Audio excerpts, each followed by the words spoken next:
요한복음 3장 16절부터 21절까지 있는 말씀입니다. 요한복음 3장 16절부터 21절까지 있는 말씀입니다.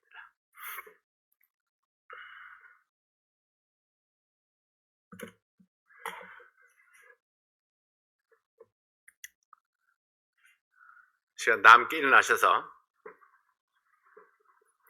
하나님 말씀을 함께 보도록 하겠습니다.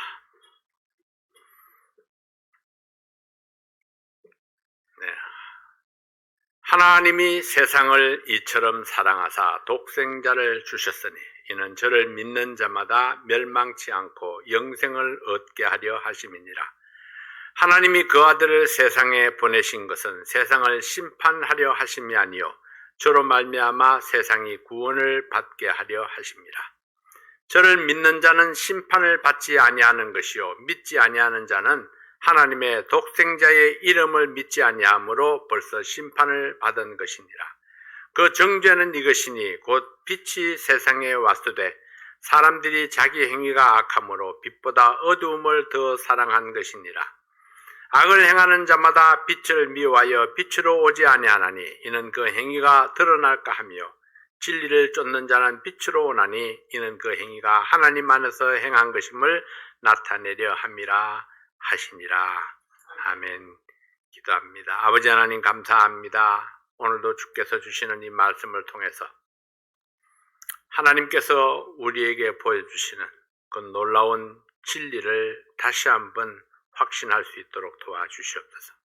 종의 입술을 주장해 주시고 듣는 모든 성도들에게 하나님의 성령으로 충만케 해 주시옵소서. 그리고 이 말씀으로 복을 얻게 도와주십시오. 예수님 이름으로 기도하옵나이다. 아멘.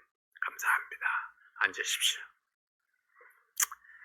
하나님이 세상을 이처럼 사랑하사, 이처럼이 얼마만큼일까? 이처럼. 이처럼. 독생자를 내어주시기까지 사랑한 것이 이처럼입니다. 자기의 아들을 아낌없이 내어주시기까지 한 사랑. 누구를 위해서요? 나를 거역하고 못된 뿔난 망아지 같은 그런 사람들을 위해서 내 아들을 내어줬다.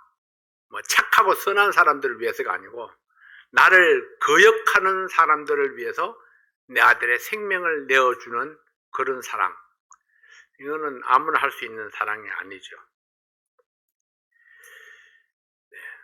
아들의 이름을 믿지 아니함으로 심판을 받은 것이다. 이런 말씀이 있죠. 아들을 믿지 아니함으로 심판을 받은 것이다. 18절에 그렇게 말씀했는데요. 하나님의 독생자의 이름을 믿지 아니함으로 심판을 받은 것이다. 그 독생자의 이름이 무엇입니까? 그 이름을 예수라 하라 했습니다. 그 이름을 믿지 않는다는 것이 무슨 뜻입니까? 예수라는 이름은 자기 백성을 저희 죄에서 구원할 자라 이런 뜻입니다. 다른 말로 하면은 그 불신앙이라는 것이 뭐냐 하면은 나를 내 죄 속에서 구원해 주실 분으로 오신 하나님의 독생자를 믿지 아니하는 자. 그러니까 사람들이 보통 그렇게 이야기를 하죠. 아니 나처럼만 살려고 그래. 난 법 없어도 살아. 근데 하나님께서는 우리가 착하게 살았는가를 전혀 묻지 않습니다. 얼마나 착하게 살았느냐 상관없습니다. 그냥 독생자의 이름을 믿지 아니하는 자가 심판을 받는 겁니다. 독생자의 이름, 곧 내 죄 속에서 나를 구원하실 분으로 오신 예수를 믿지 아니하는 자, 그가 바로 심판의 대상인 겁니다. 지난 시간에는 저희들이 거듭남의 비밀을 가르치신 예수님에 대해서 배웠습니다. 누구를 통해서요? 니고데모를 통해서 거듭남의 비밀에 대해서 이야기를 했었죠. 이제 복음이 어떻게 역사하는지를 설명하라 합니다. 복음에는 반드시 필요한 몇 가지 요소가 있습니다. 하나님께서 죄인된 우리를 어떻게 사랑하셨는가? 그죠? 예수님은 왜 하늘의 영광을 버리고 이 땅에 오셨는가? 하나님의 심판은 어떻게 나타나는가? 왜 사람들은 구원의 빛으로 나오지 아니하는가? 이 질문들의 대답을 찾아서 가르치고 전파하는 것이 우리에게 맡기신 사명입니다. 첫 번째로 하나님의 사랑은 어떤 것인가 하는 거죠. 요한복음 3장 16절을 다시 한번 봅니다. 요한복음 3장 16절입니다. 다 외우시죠? 같이 한번 외워보겠습니다. 시작. 하나님이 세상을 이처럼 사랑하사 독생자를 주셨으니 이는 저를 믿는 자마다 멸망치 않고 영생을 얻게 하려 함이라. 하나님의 사랑은 어떤 사랑입니까? 어떻게 그 사랑의 크기를 측량할 수가 있을까요? 부모님의 사랑은 하늘보다 높고 바다보다 깊다고 노래했는데 하나님의 사랑은 하늘이나 바다로 비유하지 아니하고 아들의 생명으로 비유했습니다. 이 세상 인류를 위해서, 바로 우리들을 위해서 하나님의 독생자 예수님을 우리의 목숨값으로 주신 사랑입니다. 왜 하나님께서는 우리를 위해서 독생자를 십자가에 내어 주셨을까요? 그 이유를 이렇게 설명하고 있습니다. 이는 저를 믿는 자마다 멸망치 않고 영생을 얻게 하려 함이라. 죄인된 우리가 멸망하지 않을 뿐만 아니라 오히려 영생을 얻게 하기 위해서라고 말씀을 했습니다. 왜 우리는 멸망할 위기에 처하게 되었을까요? 첫째는 우리의 죄 때문이고, 둘째는 하나님의 법 때문입니다. 모든 인간은 불신앙의 죄를 범했고 죄 가운데 잉태되었고 죄 가운데 태어나서 죄를 범하며 살아가는 연약한 인생들입니다. 우리가 범한 불신앙의 죄는 그 형벌이 죽음이요 영원한 지옥의 형벌을 받아야 하는 것이 하나님이 정하신 법이기 때문입니다. 이미 최종 판결이 떨어졌습니다. 사면을 받든지 죄값을 치르지 아니하면은 살아남을 자가 아무도 없습니다. 이것이 하나님의 법입니다. 죄의 값을 치르지 아니하고는 멸망을 벗어날 길이 없었습니다. 그러나 인류를 향한 하나님의 사랑은 인간이 멸망하는 것을 원치 아니하셨습니다. 그래서 하나님께서는 인간의 죄를 용서하고 살릴 수 있는 합법적인 방법을 찾았습니다. 어떤 방법이요? 합법적인 방법입니다. 합법적인 방법. 하나님이 그냥 용서해버리면 그거는 편법입니다. 왜냐하면 하나님이 범죄한 자는 반드시 죽으리라 이렇게 법을 정해놓고 그냥 용서해버리면 하나님 편법을 쓰시는 거죠. 근데 하나님은 합법적인 방법을 찾았습니다. 나를 대신해서 형벌 받을 자를 찾았습니다. 목숨은 목숨으로 대신한다. 이런 이야기죠. 내 목숨을 대신해서 나를 대신해서 죽어줄 자를 찾은 것입니다. 근데 보니까 유집사님이 내 죄를 대신해서 죽어줬으면 좋겠는데 유집사님도 자기 죄가 있어요. 제 아내가 저를 너무 사랑하기 때문에 저를 대신해서 죽어줄 수 있는가 하고 봤더니 제 아내는 제 아내 죄가 또 있는 거예요.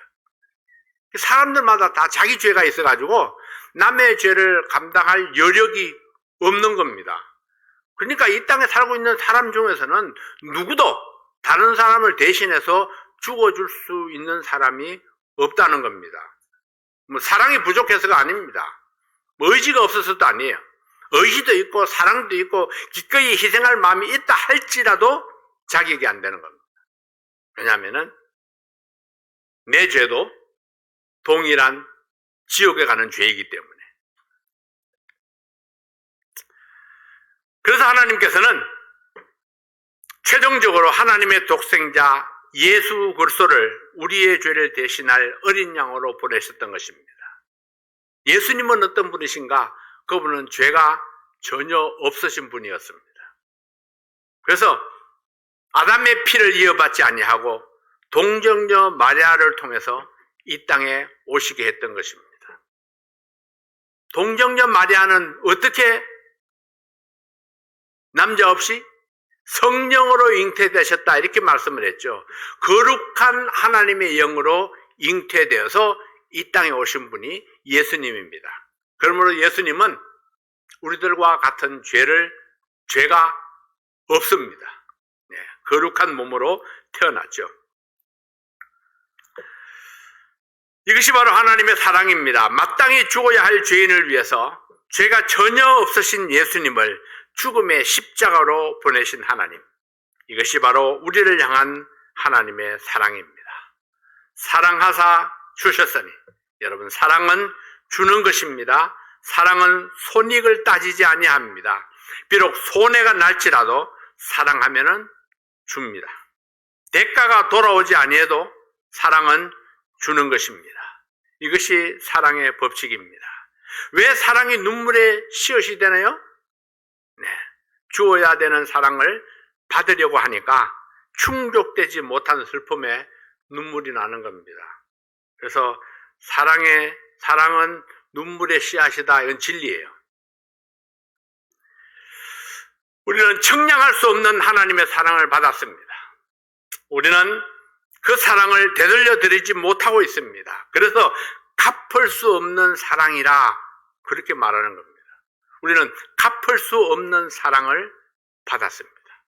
하나님이 우리에게 주신 사랑이 독생자를 주신 사랑인데, 우리가 그 독생자를 하나님을 위해서 드릴 수가 있습니까? 여러분은? 저는 못할 것 같아요. 그래서 저는 하나님께 받은 사랑을 다 돌려드릴 자신이 없습니다. 오히려 더 많은 사랑을 구하죠. 하나님, 주신 것도 충분하지만 근데도 아직 부족합니다. 하나님, 더 주세요. 오늘도 주시고 내일도 주시고 내 자식에게도 주시고 성도들에게도 주시고 계속 달라고 그럽니다. 근데 하나님은요, 달라면 또 주세요. 왜? 나는 내 사랑은 이 끝이 있는데 하나님의 사랑은 샘물이 마르질 않습니다. 그래서 주시고 또 주시고 또 주시는데, 근데 하나님께서 달라는 사람에게 더 많이 주니까, 그래서 내가 달라고 자꾸 기도하는 거예요. 달라는 사람에게 더 많이 주니까. 잠잠히 있으면 알아서 챙겨주신다? 아니요. 근데 하나님은 잠잠히 있으면 알아서 챙겨주시지는 않는 것 같아요. 그래서 달라고 그렇게 기도하는 겁니다. 하나님, 사랑을 주세요. 그리고 하나님께서는 우리에게 다른 대가를 요구하지 않습니다. 받았으면 받았다고 말해. 고마우면 고맙다고 해. 하나님의 요구는 단지 그거예요. 얼마나 쉽습니까? 그러니까 또 달라고 그러죠. 뼈를 깎는 아픔으로 갚아야 되는 것 같으면은 감히 자꾸 달라고 하지 못할 거예요. 언젠가 갚아야 되는데 이런 부담 때문에 그러지 못할 겁니다. 근데 하나님께서는 주시고 또 주셔도 우리에게 단지 원하는 것이 있다면은 받았으면 받았다고 고백하라는 것, 감사하면 감사하다고 말하라는 것. 근데 우리가 그걸 또 잘 못합니다. 하나님, 감사합니다. 그래서 그 감사를 표현하는 그런 우리가 되어야 합니다. 우리는 측량할 수 없는 하나님의 사랑을 받았습니다. 하나님은 독생자 예수님의 생명을 주시기까지 사랑하셨는데 우리는 주님을 위해서 우리의 생명을 드리지 못했습니다. 예수님은 몸도 마음도 다 주셨는데 우리는 내가 가진 것, 물질이나 재능이나 시간의 절반도 드리지 못했고 11조도 제대로 드리지 못할 때가 얼마나 많은지 모릅니다. 다행스러운 것은 사랑은 OX 문제가 아니라는 것입니다. 가다가 중지못하면 아니가만 못하니라 했는데 그러나 우리는 이것을 고쳐서 가다가 중지못해도 간 것만큼 덕이라 이렇게 믿습니다. 다시 말하면 100% 사랑을 하지 못하고 50%, 40%, 10%의 사랑을 해도 한 것만큼 받아주시는 하나님이십니다. 10%도 기쁘게 받아주시고 20%도 기쁘게 받아주시고 50%도 기쁘게 받아주시는 하나님. 얼마나 놀라우신 하나님인지 모릅니다. 그래서 우리는 소득의 10%가 아니라 5%, 2%만 드리고도 감히 하나님의 축복을 바라고 또 축복을 위해서 기도하고 있는 겁니다. 우리는 하나님의 사랑에 10%도 돌려드리지 못하지만 하나님은 여전히 우리를 향해서 100%의 사랑을 주시고 계십니다. 우리가 거듭나서 두 번째 인생을 살 수 있는 것은 하나님의 크신 사랑이 있었기 때문입니다. 여러분, 누가 영생을 얻게 되나요? 저를 믿는 자마다 멸망치 않고 영생을 얻게 하려 함이라 했습니다. 하나님이 보내신 예수를 믿는 자마다, 그렇습니다. 하나님이 보내신 독생자 예수를 믿는 자마다 영생을 얻게 해 주십니다. 천국에는 정원이 없습니다. 어떤 분들은 정원이 있다고 가르치는 분도 있죠. 14만 4천 명만 들어갈 수 있다고 정원을 정해놓은 분들도 있습니다. 그래서 14만 4천에 들어가려고 안간힘을 쓰는 그런 분들도 있죠. 근데 성경은 천국에 정원이 없습니다. 숫자가 얼마이든 상관없습니다. 예수를 믿는 자마다 아무리 많은 사람이 예수를 믿어도 수조가 예수를 믿어도 그래도 천국은 다 받아주십니다. 예수 믿는 모든 사람들을 다 구원하셔서 영생을 얻게 하시는 하나님, 이것이 독생자를 통해서 우리에게 주어지는 하나님의 사랑입니다. 두 번째로는 예수님이 오신 목적을 우리에게 밝혀주고 있습니다. 3장 17절 말씀입니다. 요한복음 3장 17절 말씀에 하나님이 그 아들을 세상에 보내신 것은, 하나님이 그 아들을 세상에 보내신 목적은 이런 이야기죠. 세상을 심판하려 하심이 아니요 저로 말미암아 세상이 구원을 받게 하려 하심이라. 하나님께서 예수님을 이 땅에 보내신 것은 심판하기 위해서가 아닙니다. 그러나 예수님은 언젠가 죄를 심판하실 자리에 서실 것입니다. 그러나 지금은 아닙니다. 지금은 예수님이 세상을 심판하기 위해서 오신 것이 아닙니다. 오히려 모든 사람이 구원을 받고 영생에 들어가기를 원하셨습니다. 그래서 수많은 사람들이 예수님을 오해했고 지금도 오해하고 있습니다. 예수님 당시 사람들은 예수님이 심판을 위해서 오신 줄로 오해했었습니다. 이스라엘 백성들을 힘으로 짓밟은 로마를 징치하고 원수를 갚아줄 것으로 생각했습니다. 그러나 예수님은 로마를 대적하지 아니했습니다. 사람들은 예수님이 이스라엘을 회복하고 나라를 세우고 권력을 움켜쥘 것이라고 생각했습니다. 그래서 높은 자리 하나 얻을 욕심들을 가졌던 사람들이 있죠. 내 아들 하나는 예수님 좌편에, 또 하나는 우편에 앉게 해주세요. 좌의정과 우의정을 탐을 냈습니다. 감히 영의정은 탐을 내지 못하고 그거는 베드로 형님에게 내가 양보하고, 그리고 좌의정과 우의정은 내 아들로 채우게 해달라고 그렇게 기도했던 어머니가 있었죠. 그게 어머니의 마음입니다. 이해는 하죠. 예수님은 이 땅에 새 나라를 세울 뜻이 전혀 없었습니다. 이게 문제죠. 그래서 수많은 추종자들이 예수님을 떠나갔습니다. 또 어떤 사람들은 예수님이 재판관으로 오신 줄로 오해하고 죄인을 판단하고 심판할 자리로 예수님을 안내했습니다. 가늠하다 잡힌 여인을 예수님 앞으로 끌고 왔고, 부모의 유산을 독차지한 못된 형을 고발하기 위해서 동생이 예수님을 찾아오기도 했습니다. 그러나 예수님은 어느 누구도 정죄하지 아니했습니다. 오히려 용서와 화목을 가르쳤습니다. 예수님이 세상에 오신 목적은 모든 사람들이 예수로 인해서 구원받고 새로운 삶을 살기 위해서 오셨던 것입니다. 그러므로 예수 믿는 사람들은 누군가를 정죄하는 대신에 그를 불쌍히 여기고 용서할 뿐만 아니라 그를 위해서 중보 기도를 아끼지 말아야 할 것입니다.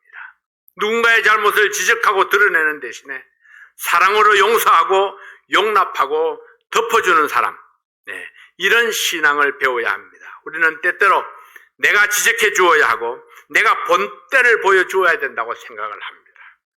그러나 그것은 내 몫이 아닙니다. 정죄하고 판단하고 심판하실 분은 따로 있습니다. 예수님도 그리하지 않았습니다. 예수님도 그것도 내 몫도 아니다 이렇게 말씀하시죠. 예수님이 오직 하나님만이 판단하고 심판하실 자격이 있다 말씀을 했습니다.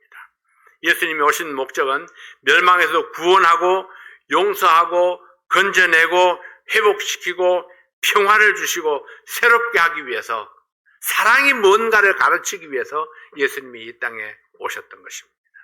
예수님이 오신 목적, 분명하죠.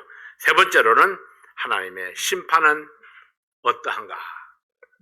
요한복음 3장 18절입니다. 저를 믿는 자는 심판을 받지 아니하는 것이요 믿지 아니하는 자는 하나님의 독생자의 이름을 믿지 아니하므로 벌써 심판을 받은 것이니라. 심판은 하나님의 몫입니다. 하나님은 심판을 이미 정해 놓으셨습니다.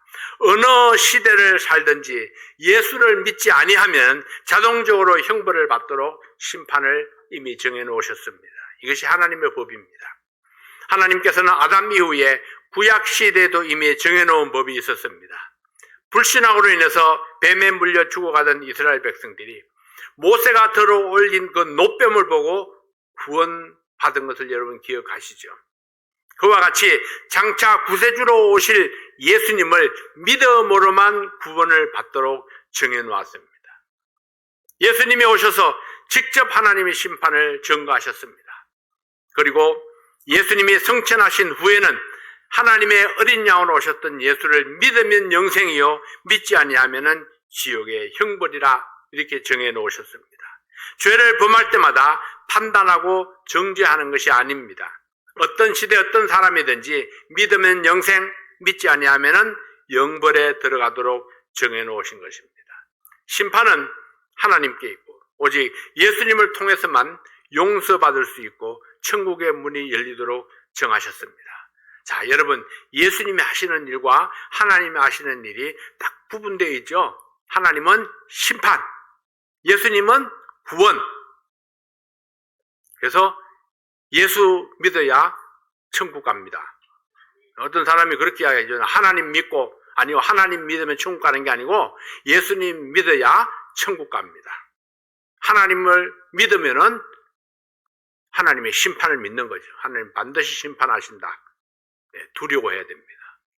심판주 하나님, 구원자 예수님, 이렇게 하나님께서는 선명하게 우리에게 보여주셨습니다.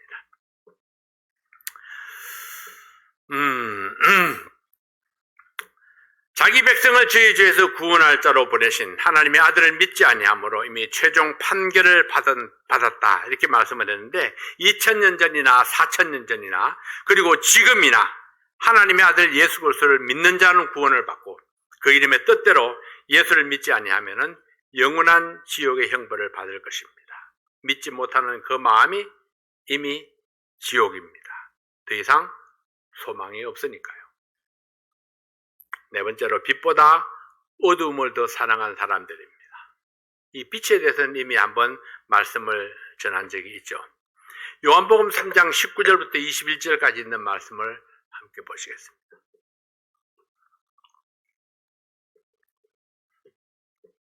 요한복음 3장 19절부터 21절에 있는 말씀입니다.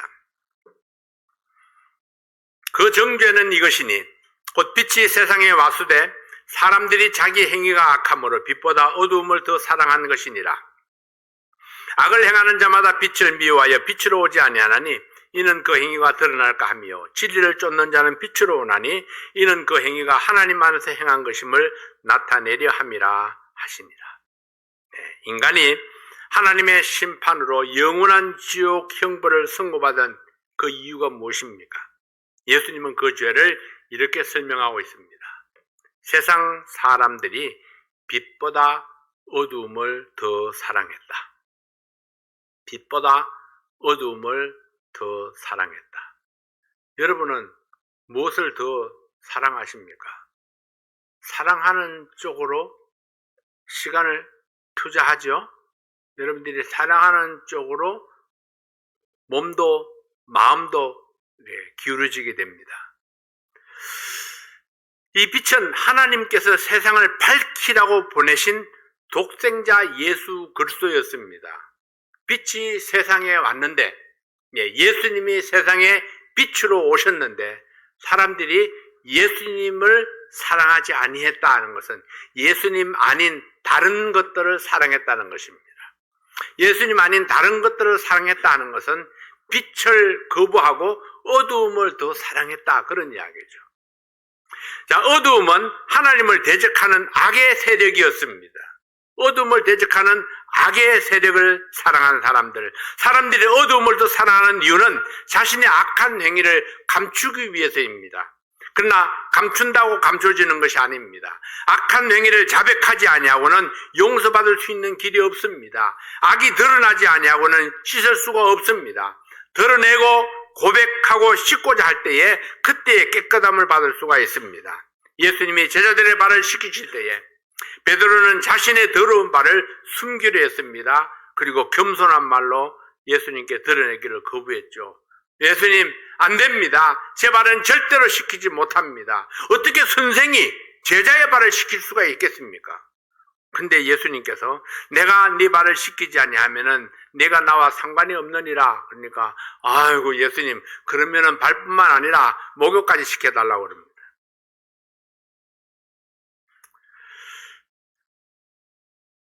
나의 누추함을 드러내지 아니하면은 씻음 받지 못합니다.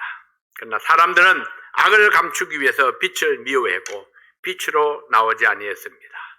진리를 쫓는 자는 빛으로 나와야 합니다. 어두움 가운데 있으면서 진리를 쫓는다고 말할 수가 없습니다. 현재 나의 위치가 어디인지 내가 확인할 수 있어야 합니다. 빛을 사랑하는 자들은 빛으로 나와서 자신을 드러내는 것이 정상입니다. 빛을 사랑한다는 것은 예수 그리스도를 영접하는 것이고 모든 악을 씻었기 때문에 더 이상 숨어 살지 아니하고 하나님이 주신 새로운 삶을 나타내려고 합니다. 빛을 사랑한다는 것은 하나님의 말씀에 절대적인 순종을 실천하는 사람입니다. 옛날에 제가 구원받기 전에는 성경을 이렇게 감추고 그리고 주머니에다 손을 딱 이렇게 넣고 그는 이러고 교회를 갔습니다. 너 어디가? 저기. 근데 구원받고 나서는 그 다음에는 이 성경책을 이렇게 들고 갑니다. 교회 갈 때. 왜? 나 예수 믿는 사람이야. 드러내는 거지. 예수 믿는 사람이야. 나 교회 다녀.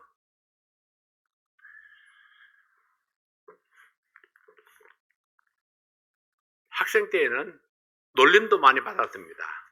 저 예수쟁이라고. 네가 예수쟁이? 네가 예수 믿어? 네가? 그렇게 하는 친구들이 많았어요. 제가 조금 못되게 굴었나 보죠. 어떻게 너 같은 나이가 예수 믿을 수 있냐고. 근데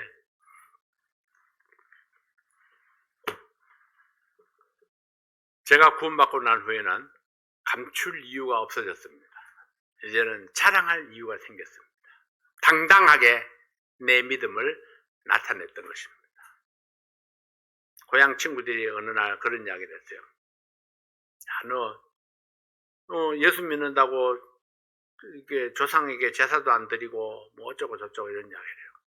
그래서 얘들아, 나는 내가 가장 옳다고 생각하는 것을 믿고 결정했어. 너희들이 따라오든지 아니면은 끝내든지.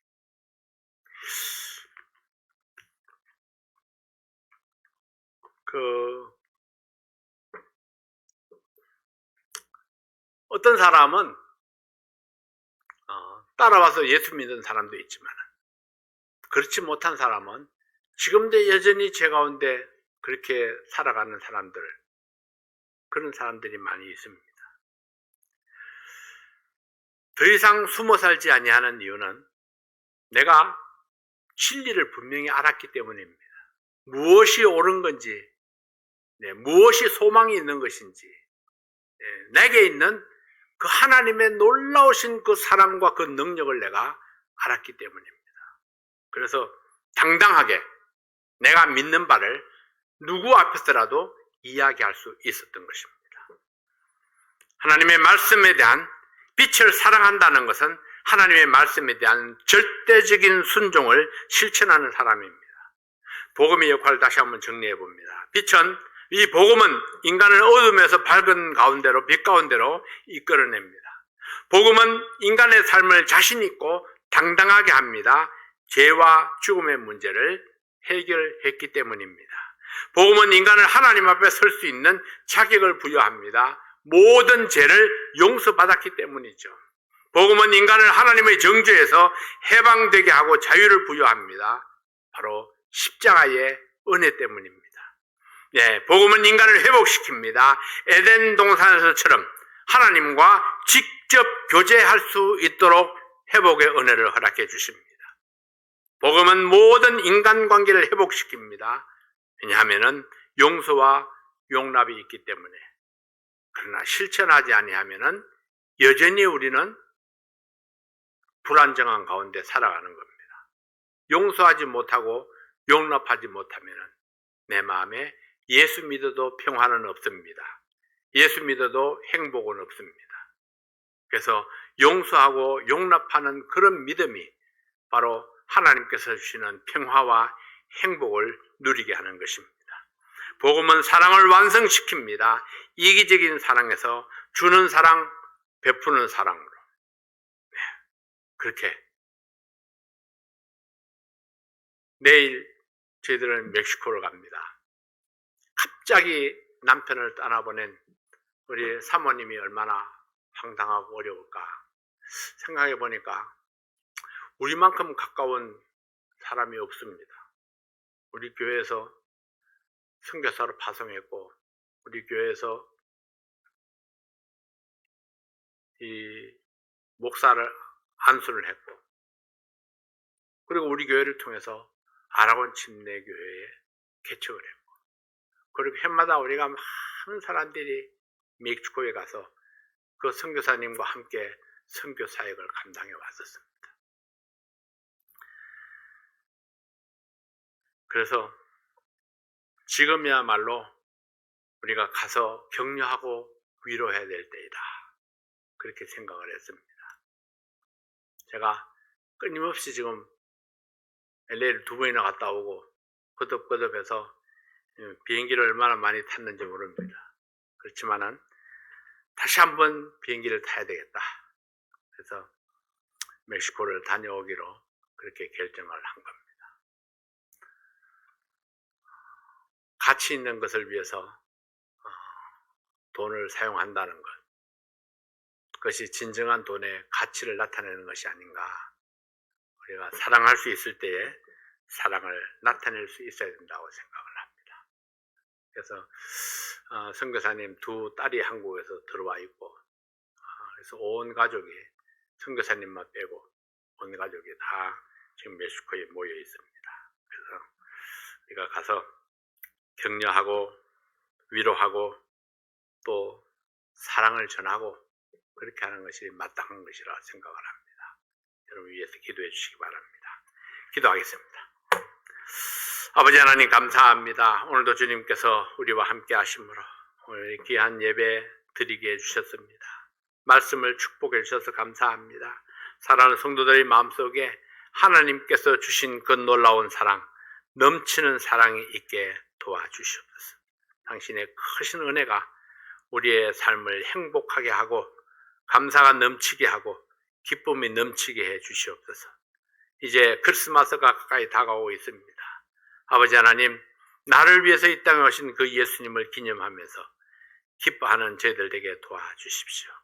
한 해를 보내면서 하나님 앞에 감사한 마음들을 여러 가지 모습으로 찬양으로 또 헌금으로 또 헌신으로 또 내년을 위한 그런 헌신의 약속으로 여러 가지 모양으로 하나님 앞에 드릴 수 있도록 도와주시옵소서.